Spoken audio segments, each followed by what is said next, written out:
A wildfire in Khao Kham Hae, Rayong, has raged for over 5 days, worsening PM 2.5 pollution and posing challenges for firefighters due to rough terrain and strong winds.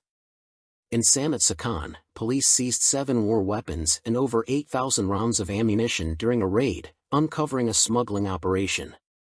The People's Party, PP, is striving to rebuild its voter base ahead of local elections, focusing on localized policies to counter political rivals. Thai durian exports to China have resumed after passing rigorous safety tests for the carcinogenic substance basic yellow 2x2, safeguarding the multi-billion baht market. Un Britannique de 62 ans a été arrêté dans la province de Kanchanaburi en vue d'une rapide extradition, car il était soupçonné d'avoir tué sa femme thaïlandaise dans son pays d'origine il y a plus de 20 ans. La police de l'immigration et les agents du département des enquêtes spéciales ont arrêté David Stuart Armitage jeudi après-midi au domicile numéro 46/1, situé dans le Tambon Nang Bua du district de Muam, Kanchanaburi. Il était recherché au Royaume-Uni pour le meurtre présumé de sa femme thaïlandaise, Landuan Sekanya, en 2004. Des sources ont indiqué que la police de l'immigration avait révoqué son séjour en Thaïlande afin d'accélérer son processus d'extradition.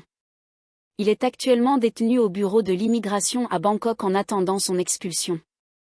Le corps de la femme thaïlandaise a été retrouvé sans vie dans un ruisseau des Yorkshire Dales le 20 septembre 2004. Des randonneurs ont découvert le cadavre près de Penygregan, à environ 65 km au nord-ouest de Leeds. Le corps était face contre terre dans un ruisseau, vêtu uniquement de chaussettes et d'un jean. Un soutien-gorge déchiré pendait à son bras gauche et un t-shirt avait été retrouvé à proximité. Ses chaussures n'ont jamais été récupérées. Les habitants de la région ont financé ses funérailles et l'ont enterré dans le cimetière de l'église à Horton-in-Ribblesdale. Elle a été surnommée « la Dame des collines ». Une enquête sur cette affaire classée a été relancée en 2016. Grâce aux avancées scientifiques, la police a pu reconstituer un portrait plus précis de la victime et en a conclu qu'il s'agissait d'un meurtre.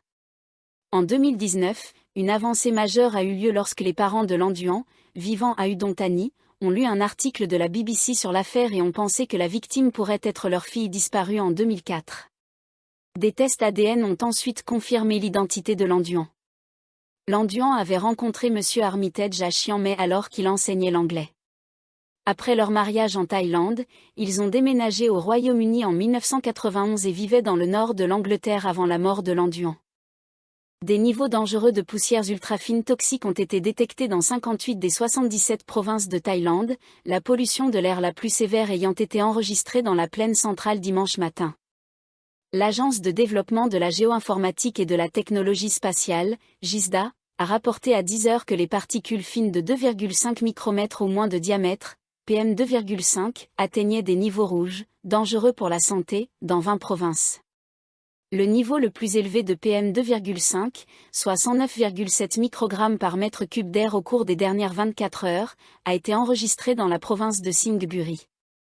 Les autres provinces les plus touchées étaient Chenat, 108,5 mg/m, Lopburi, 94,4 mg/m, Nakhon Sawan, 91,2 mg/m, Saraburi, 88,3 mg/m, Uthet Thani et Kamphaeng Phai, 86 mg/m, Prachinburi, 85,9 mg/m, Khon Kaen, Cheyapphom et Nang Bua Lam Phu, 83,3 mg/m, Chachoem Sao, 82,7 mg/m, Ange Thom, 82,5 mg/m, Phet Chabin, 81,7 mg/m, Nakhon Ratchasima, 80,9 mg/m, Sakao, 80,5 mg/m, Fichi, 79,5 mg/m, Sukhothai, 77,6 mg/m, Loei, 77,4 mg/m et Chonburi, 75,4 mg/m. Le seuil de sécurité est fixé à 37,5 mg/m. Un air considéré comme sûr a été signalé dans 19 provinces, dont 10 présentaient des niveaux jaunes de PM2,5 allant de 26,3 à 34,2 mg/m, qualité de l'air modérée.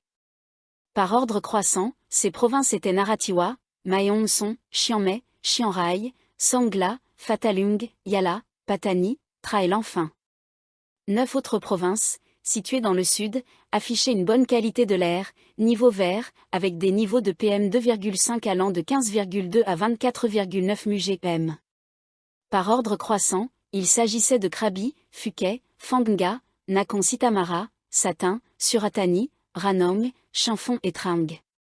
Les 38 provinces restantes présentaient des niveaux orange, commençant à affecter la santé, avec des niveaux de PM2,5 allant de 39,8 à 73,7 μg/m, incluant la région du Grand Bangkok. La première ministre Paetongtarn Shinawatra a élevé le problème des particules fines PM2,5, passant d'une priorité nationale à une question nécessitant une coopération au sein de l'ASEAN pour être résolue. S'adressant aux journalistes après son retour du Forum économique mondial, WEF, à Davos, en Suisse, Madame Paetongtarn a déclaré que cette crise grandissante n'était plus une simple préoccupation nationale. Et certains pays de la région sont également confrontés à des problèmes de pollution transfrontalière, a-t-elle affirmé. Elle a précisé avoir demandé au ministre des Affaires étrangères, Marie Sangiampongsa, de négocier avec les pays membres de l'ASEAN afin de traiter ce problème dans le cadre des mécanismes existants. Des discussions ont été engagées sur des efforts de collaboration pour réduire les brûlis agricoles en Thaïlande et dans les pays voisins, a-t-elle ajouté. Les autorités thaïlandaises ont déjà mis en place des mesures préventives, notamment des sanctions contre les brûlis agricoles, depuis novembre dernier. Madame Paetongtarn a souligné que la résolution de cette question nécessitait également la participation active des pays de l'ASEAN. Ce n'est pas la responsabilité d'une seule personne ou d'un seul pays. Chacun doit contribuer à créer une grande force collective pour résoudre le problème des PM2,5. Elle a indiqué que des actions immédiates étaient en cours pour réduire les niveaux de pollution, tout en mettant en œuvre des stratégies à moyen et long terme. Interrogée sur la possibilité d'instaurer une politique nationale de télétravail, elle s'est dite ouverte à cette idée. Elle a expliqué que les employés pouvant travailler à distance sans perturber les opérations de leur entreprise pourraient contribuer à réduire les émissions liées au trafic. De nouvelles discussions seront menées avec les agences gouvernementales pour examiner la possibilité de directives sur le télétravail. Répondant aux critiques concernant sa présence au WEF en pleine crise de pollution de l'air en Thaïlande, Madame Paetongtarn a défendu son choix en précisant que des préparations avaient été mises en place bien avant son départ.